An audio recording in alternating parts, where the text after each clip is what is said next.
है कि कलयुग केवल नाम आधारा, सुमर सुमर नर उतर ही पारा। अभी इतना विशाल ये प्रांगण है, पूरा खचाखच भरा हुआ है, पीछे तो नजर ही नहीं आ रहा है, खचाखच भरा हुआ है, एलईडीज लगे हुए हैं, लोग पीछे तक देख रहे हैं। अगर पीछे कोई व्यक्ति बैठा हो जिसका नाम सुंदर लाल हो, तो हम जब यहां से नाम पुकारेंगे तो जहां से नाम पुकारा जा रहा है वो व्यक्ति वहां आएगा। यही बात समझाते हुए श्री महाराज जी कहते हैं कि भाई कोई होटल है या कोई धर्मशाला है, उसमें 10 कमरे हैं। अब रात के समय आपने फलाने आदमी को देखना है तो आप दरवाजा खटखटाते हैं, अंदर से उठ के आता रहे, कहते हैं आप तो नहीं है। फिर दूसरा कमरा खटखटाते हैं, कैसा आप भी नहीं है। तो अच्छा यही होगा कि आप बीच में आकर के और जिस आदमी को बुलाना है उसके नाम को आप पुकारें। जब उसके नाम को आप पुकारेंगे तो वो कमरा खुलेगा जिसमें से वो आदमी निकलेगा, आपके सामने आ जाएगा। ऐसे ही हमारे संतों ने कहा कि नाम को पुकारो, नाम का जाप करो, तो नामी स्वतः आपके सामने आ जाएगा। और उस नाम का इतना प्रभाव है, कहो कहां लग नाम बड़ाई, राम न सकहि नाम गुण गाई। भगवान विष्णु, भगवान राम, भगवान कृष्ण, ये सब सद्गुरु थे। इसीलिए भगवान कृष्ण कहते हैं कि अर्जुन, जो ज्ञान मैं तुझे दे रहा हूं, ये सृष्टि के आदि में मैंने वैवस्वान को दिया, सूर्य को दिया। जैसे साइंस कहती है कि सबसे पहले बिग बैंग हुआ और सूर्य के अंदर विस्फोट हुआ, बिग बैंग हुआ और उसी से सारे प्लैनेट्स निकले, ये सारे ग्रह उसी से पैदा हुए। उसी बात का उल्लेख करते हुए भगवान कहते हैं कि सबसे पहले मैंने ज्ञान वैवस्वान को दिया, वैवस्वान ने ये राजा ईशांकु को दिया, ईशांकु से राज ऋषियों में फैला और ये फैलते फैलते ये लुप्त हो गया, नष्ट नहीं हुआ, इसका लोप हो गया। जैसे आप सिक्के को पानी में फेंक दें, उस पर रेता आ जाए, ढक जाए, तो सिक्का नष्ट नहीं हुआ। जैसे ही रेता हटेगा सिक्का चमकने लग जाएगा।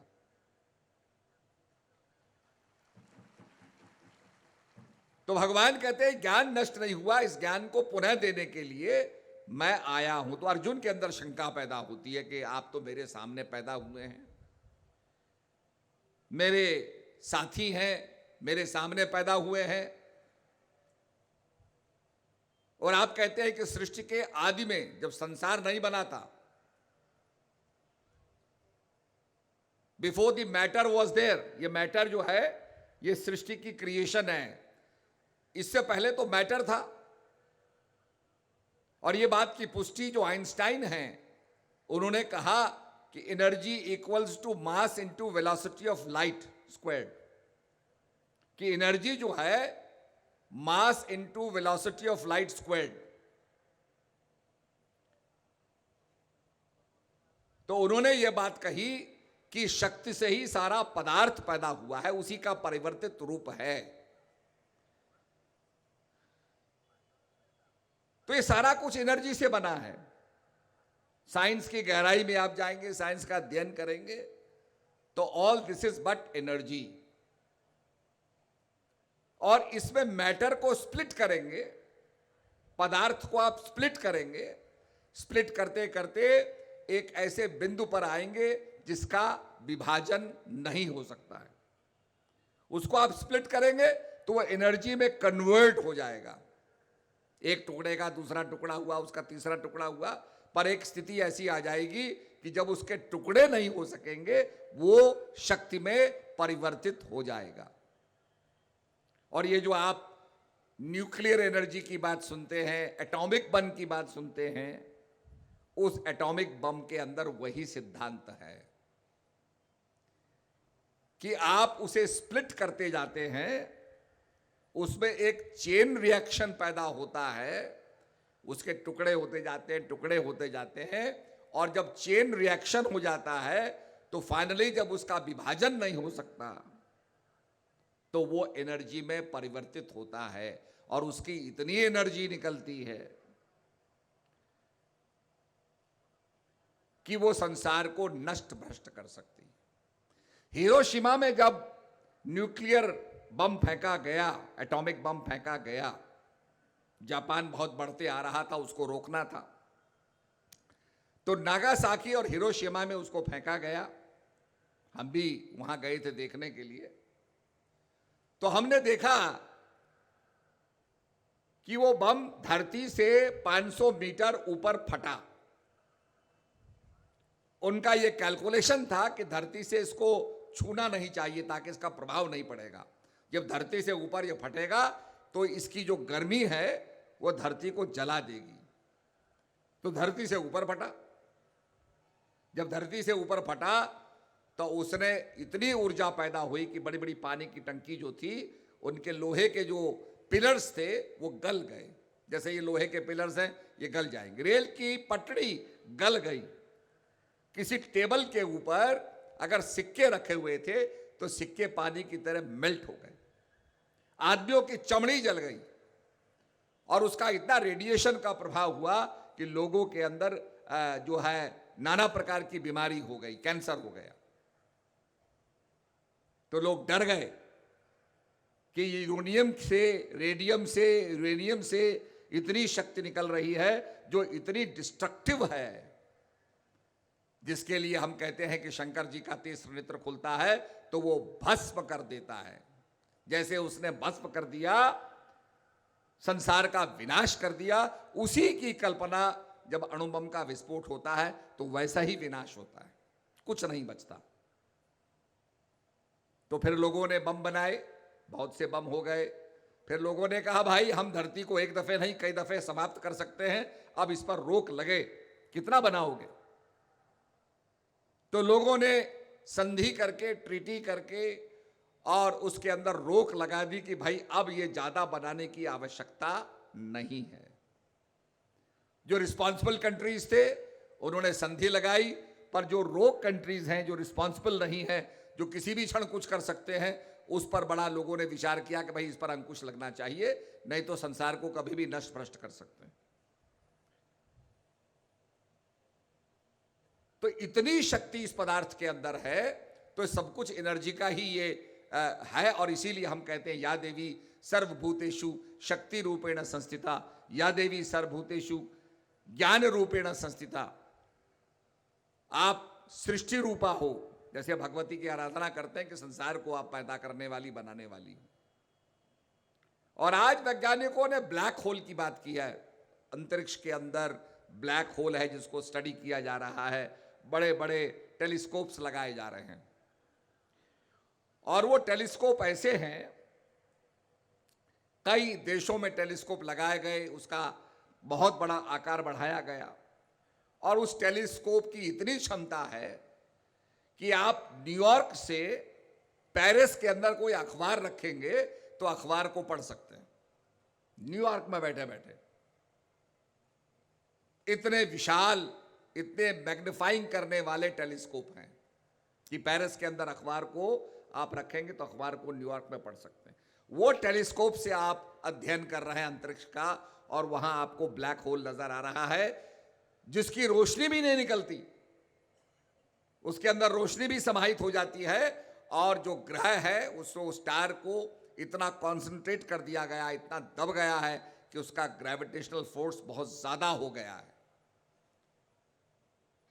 गुरुत्वाकर्षण बहुत ज्यादा हो गया है।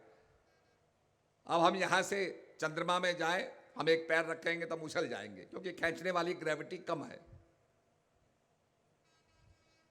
धरती पर ग्रेविटी ज्यादा है, पर ब्लैक होल में उससे ज्यादा ग्रेविटी है। और उसके नजदीक अगर लाइट की, रोशनी की किरण आती है तो वो रोशनी की किरण को भी अपने अंदर समाहित कर लेता है, जिसको हम काली कह सकते हैं।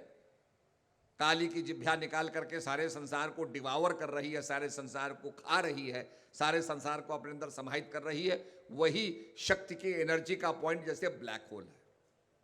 तो जो जो हमारे शास्त्रों में बातें कही गई, आज वो हमें संसार के अंदर कहीं ना कहीं नजर आ रही हैं।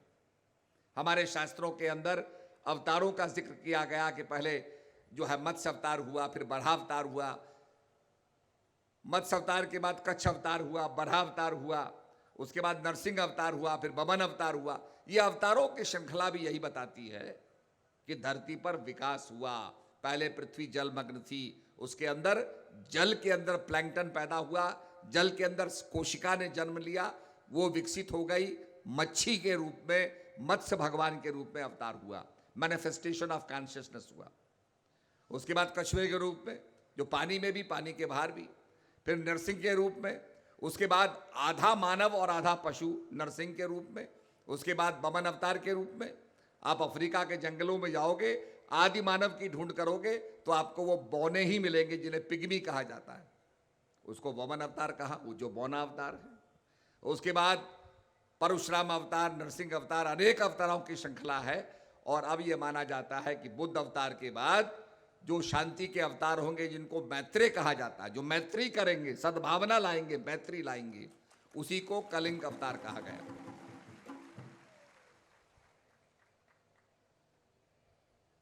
तो ये हमारे अवतारों की श्रृंखला है जो हमारे विकासवाद की कहानी बताती है। तो नाम का ऐसा प्रभाव है कि आप नाम लोगे तो वो आदमी आ जाएगा, आप नाम लोगे, एक एक कमरा खोलने की जरूरत नहीं है, नाम लोगे तो वो आदमी कमरे से निकल के आ जाएगा। तो नाम ले तो भव सिंधु सुखाही, करो विचार सुजन मन माही, कि नाम लेने से भवसागर भी सूख जाता है। भगवान राम ने तो पुल बनाया, कंपैरिजन किया कि नाम की कैसी शक्ति है। तो कहो कहां लग नाम बढ़ाई, राम न सके नाम गुण गाई।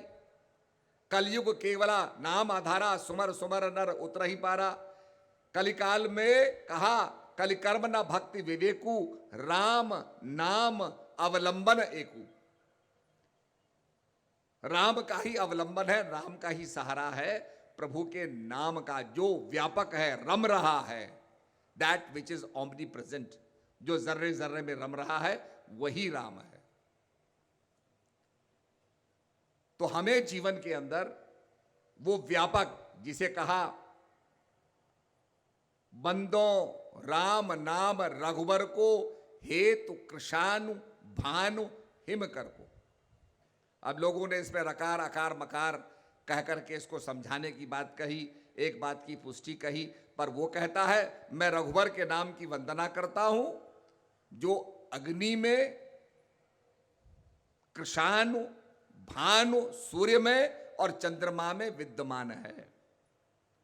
अब ये उसी वाइब्रेशन की बात कर रहे हैं जो अग्नि के अंदर है। अग्नि के अंदर ऑक्सीजन के संपर्क से C+O2 CO2 आग जलती है, अग्नि प्रज्वलित होती है। सूर्य के अंदर वही न्यूक्लियर फिशन होता है, उसके अंदर भी वही वाइब्रेशन है, और चंद्रमा के अंदर भी वही वाइब्रेशन है, और वही वाइब्रेशन हमारे प्राणों में विद्यमान करती है, तभी हम जिंदे हैं, नहीं तो हम कहलाते मुर्दा कहलाते। इसीलिए कहते हैं आदमी की खोपड़ी जो खाली पड़ी है वो खोपड़ी है।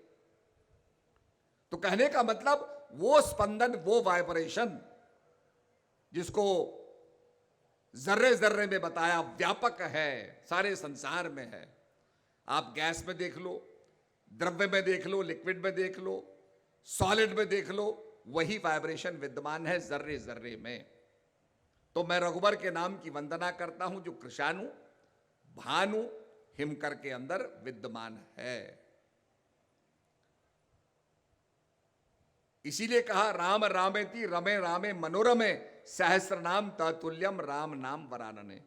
वो प्रभु का नाम जर्रे जर्रे के मतलब ओमनी प्रेजेंट, कोई ऐसी जगह नहीं है जहां ना हो। आप एटम को लेंगे, उसके अंदर न्यूक्लियस है, न्यूक्लियस के अंदर भी इलेक्ट्रॉन्स परिक्रमा कर रहे हैं, प्रोटॉन परिक्रमा कर, इलेक्ट्रॉन परिक्रमा कर रहे हैं, प्रोटॉन न्यूट्रॉन अंदर विद्यमान है न्यूक्लियस के अंदर। तो ये वाइब्रेशन स्पंदन सब जगह है। इसीलिए कहा कि नाम को पुकारोगे तो नाम ही स्वतः आ जाएगा। तो ये अपने जीवन के अंदर, इसीलिए गुरु नानक देव जी ने कहा, नाम जप कलु आयु कलु आयु, कलिकाल आ रहा है, नाम का जाप करो, नाम को सुमरो,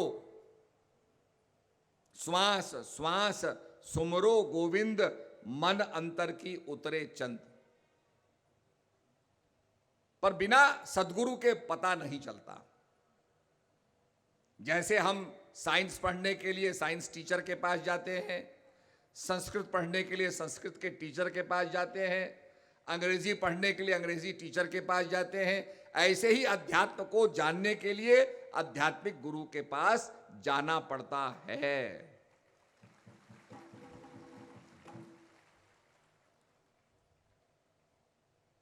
और भगवान गीता में कई बार अर्जुन को समझाते हैं, अर्जुन का अंधकार दूर करते हैं, अर्जुन की शंका समाधान करते हैं। जब भगवान कहते हैं कि इन दोनों नेत्रों से तू मुझे देख नहीं सकता है, इन नेत्रों से क्या दिखाई देगा? फिजिकल। मेरी वास्तविकता को देखने के लिए, मेरी रियलिटी को देखने के लिए तुझे तीसरा नेत्र चाहिए। आप जानते हैं कि जब डॉक्टर के पास जाते हैं, डॉक्टर साहब पैर में दर्द है, लगता है हड्डी टूट गई, वो देख नहीं पाता, वो कहता है भाई एक्सरे कराओ। तो एक्सरे में जाकर के रखा जाता है पैर, एक्सरे होता है, वो प्लेट निकाली जाती है, प्लेट साफ हो गई, ये टेस्ट करके आपसे कहा जाता है हाँ भाई ठीक हो गई। अगर प्लेट में वो हिल गया, पैर कुछ हो गया, तो दोबारा एक्सरे लेता है। उसमें क्या पता चलता है कि आपकी हड्डी का फोटो आता है, मांस का फोटो नहीं आता, हड्डी का फोटो आता है, और हड्डी जहां टूटी हुई है वो नजर आता है। आपका शरीर बहुत अच्छा हो सकता है, पर जब वो उसको कीमोथेरेपी करते हैं और उसको मशीनों में डालते हैं तो पता चलता है भाई आपके अंदर तो कैंसर है। तो एग्जामिन किया जाता है, माइक्रोस्कोप के नीचे देख करके उसके कोशिकाओं को देखा जाता है, सेल्स को देखा जाता है, तब पता चलता है। तो वहां तीसरी चीज की जरूरत पड़ गई।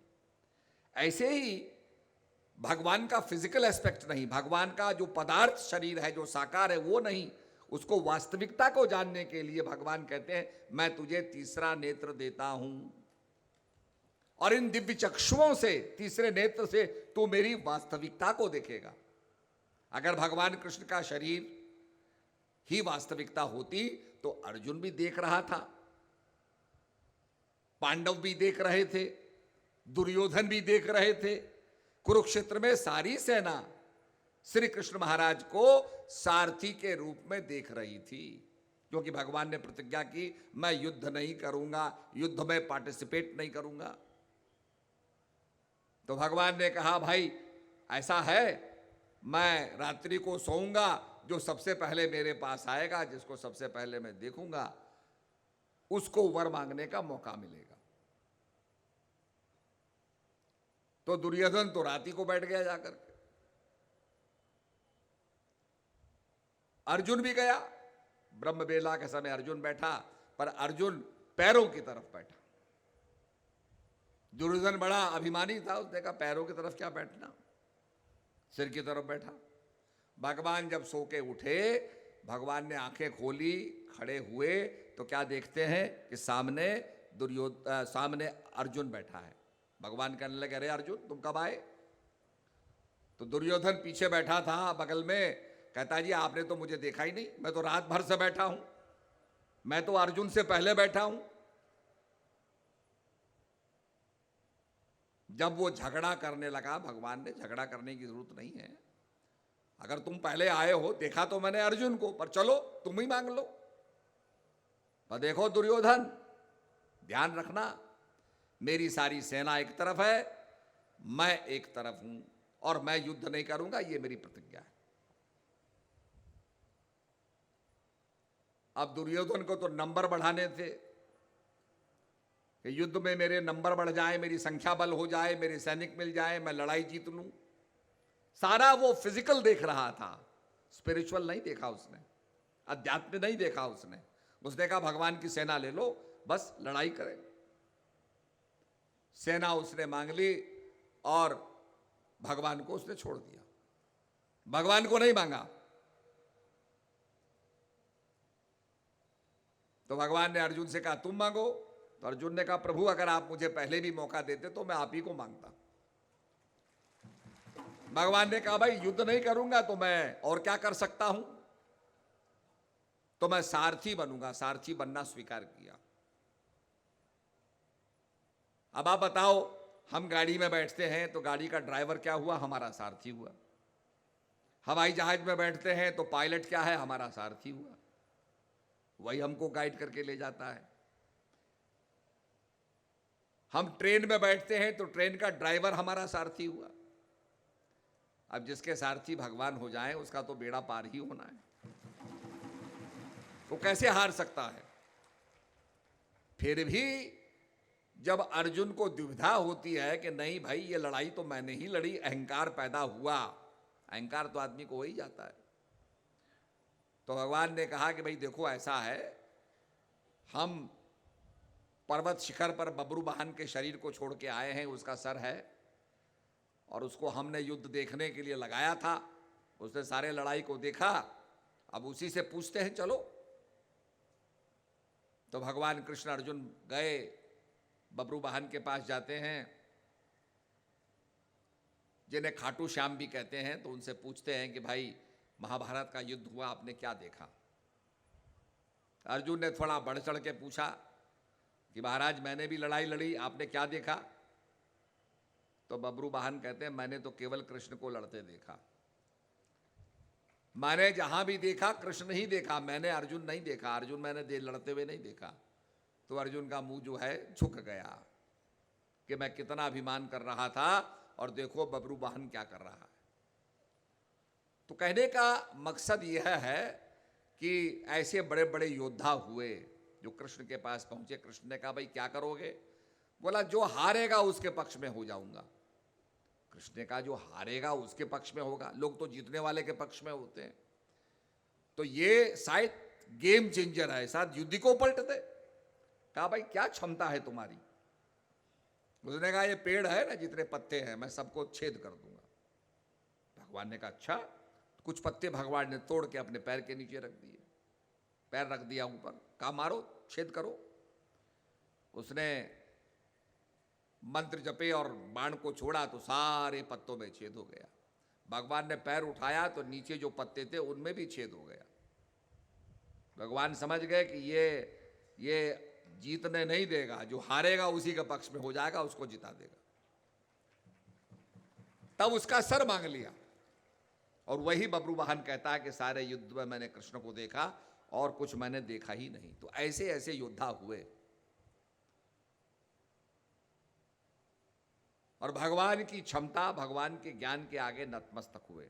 गीता हम कितनी भी बार पढ़ लें, ये बड़ा अच्छा एक वाक्य आता है कि संजय जो सारा वृतांत बताता है, सारी बातें बता रहा है, उसके अंदर भी उत्कंठा होती है ज्ञान को जानने की। भाई अर्जुन ने जो जाना वो मैं भी जानूं। तो वेदव्यास के पास जाता है कि महाराज आपने ये लिखा है, भागवत लिखी है और आप मुझे वो ज्ञान बताइए। तो वो कहते हैं तुम सुखदेव मुनि के पास जाओ, वही तुम्हें आत्मज्ञान देंगे। तब संजय सुखदेव मुनि के पास जाकर आत्मज्ञान प्राप्त करता है। तो पूरा गीता को लिखने वाले भी ज्ञान के लिए वेदव्यास जो हैं वो सुखदेव मुनि के पास भेजते हैं। तो ज्ञान सद्गुरु महाराज से प्राप्त होता है, नाम का ज्ञान प्राप्त होता है और नाम को पुकारेंगे तो नाम ही स्वतः हमारे सामने आ जाएगा।